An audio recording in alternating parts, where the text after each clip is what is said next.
Hello everybody and welcome to day 3 of the 21-day coronavirus pandemic lockdown in South Africa.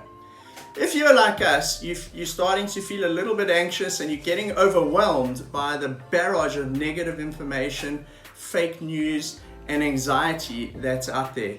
And us as a family thought it might be a good idea to put a bit of a video diary together today and share some positive news, some positive stories and some fun things that are going on in our community at the moment.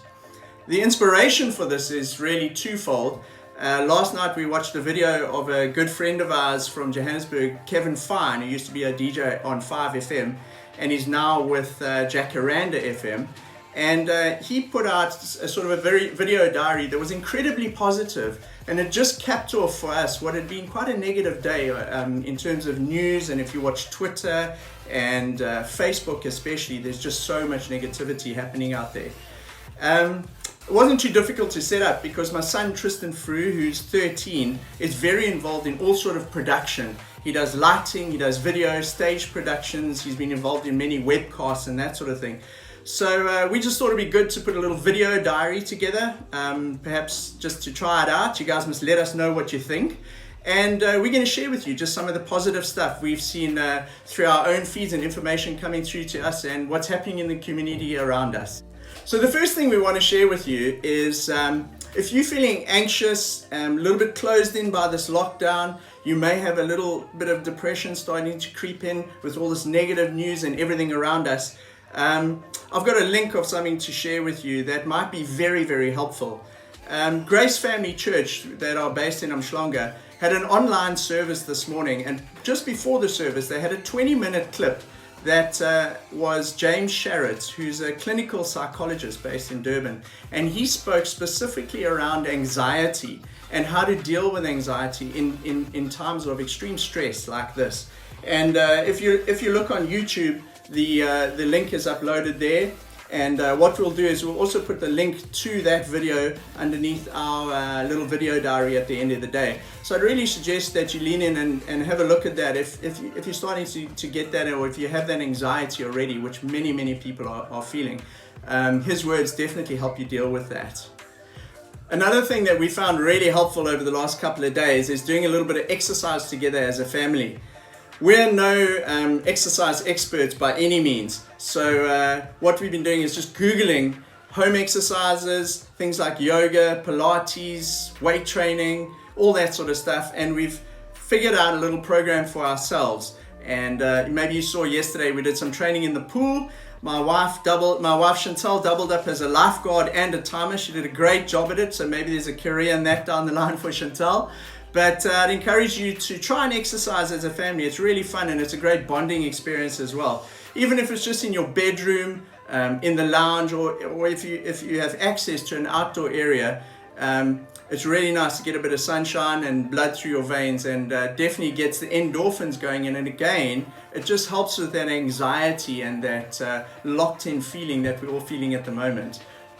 As I said earlier in the message, there's so much negativity out there, and if you spend more than 10 or 20 minutes on Twitter or Facebook reading the comments or just watching the news channels, everything from BBC to Sky and CNN, the negativity is overwhelming and it's very difficult to deal with. And so what we've tried to do over the last few days is we watch the news, we try and have a look at night, okay, what are the stats in terms of coronavirus in South Africa in particular, just so that we know what's happening there. Other than that, we've tried to steer clear of all that very negative stuff. But out there at the moment, there's some really funny things going on, and if you follow the right channels and the right people, there's some really cool things. One example is a friend of mine, Richard McLennan. He lives just over the hill from us, and he's got a lovely sea view from his house.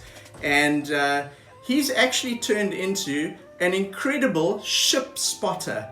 And the last 3 days, in the early mornings, he gives an update on his Facebook account about all the ships that are out in the Durban Bay, who they are, where they've come from, what they're doing there. And the other morning was quite exciting because we had the Queen Mary 2, which is this enormous ship from England parked in our bay.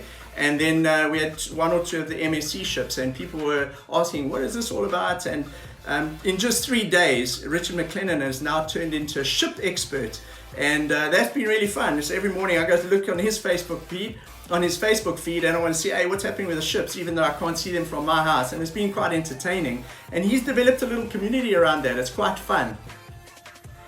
The other thing we wanted to do as a family is to give a shout out to everyone else around the world and all our friends who are dealing with very similar things in many locations.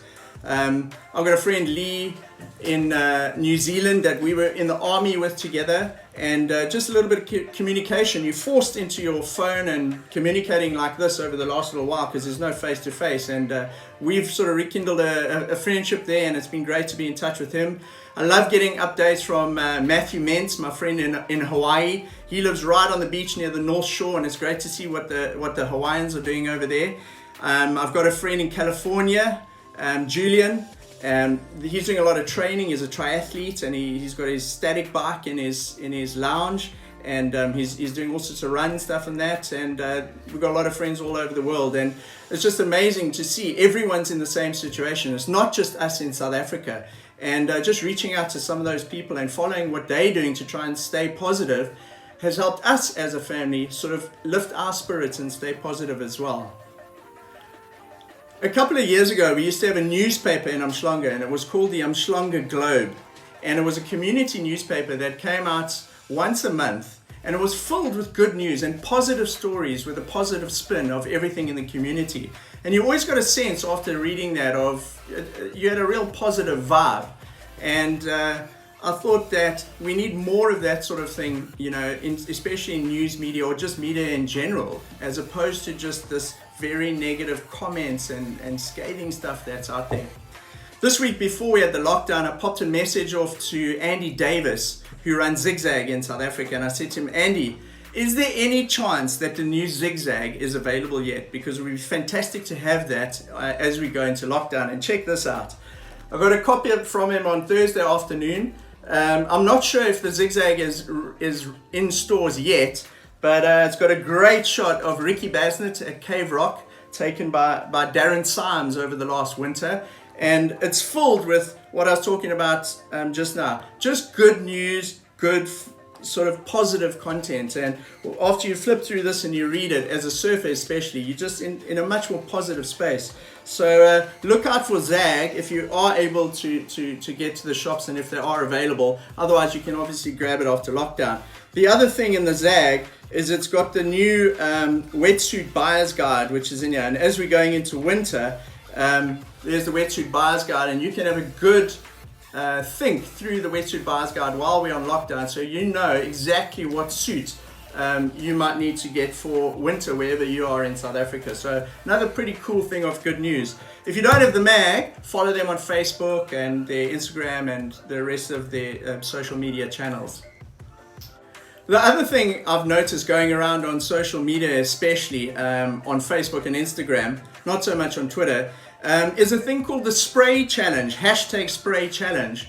And I noticed it because a friend of mine that doesn't get under water that much, his name's Dean Vincent, put up this picture this morning of him doing this insane gouge with like an 8-foot lot of spray in the air. And he's obviously thrown down the challenge to everyone else in the spray challenge. And then he's tagged other people in that post, asking them for their sort of spray challenge. And I was just having a look at this one of Matthew McGillivray in the latest Zag.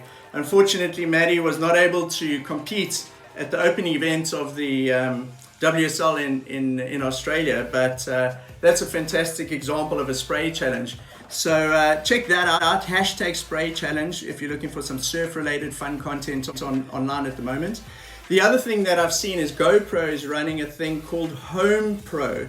So if you go onto Instagram especially and you look up a thing called #HomePro, there's guys that are living in flats as an example, or a one-bedroom unit, and they've got snowboards, and they are creating insane snowboarding content in that environment. And GoPro's thrown out a challenge. They're giving away GoPros to people for creating content in their own spaces. That's another really cool one to check out and take up your time.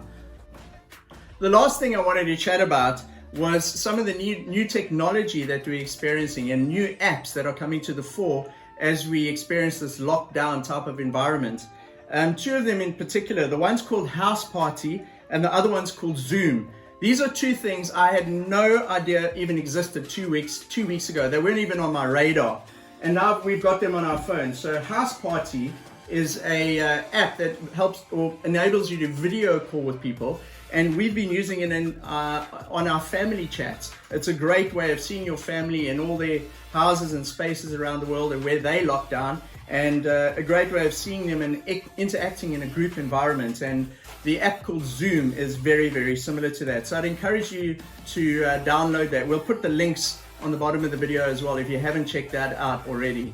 So that's it for our little video diary from the Frew family today. Day 3 of 21. We still got 18 days to go in the official lockdown here in South Africa. I'd encourage you to reach out to your friends and family. Try and stay in contact. You never know what headspace everybody else is in at this time, and it's important to check in with other people. Try and steer clear of the negative news. Don't spread the negative news if you can. And yeah, have a great day, everybody, and good luck. Stay safe and stay home.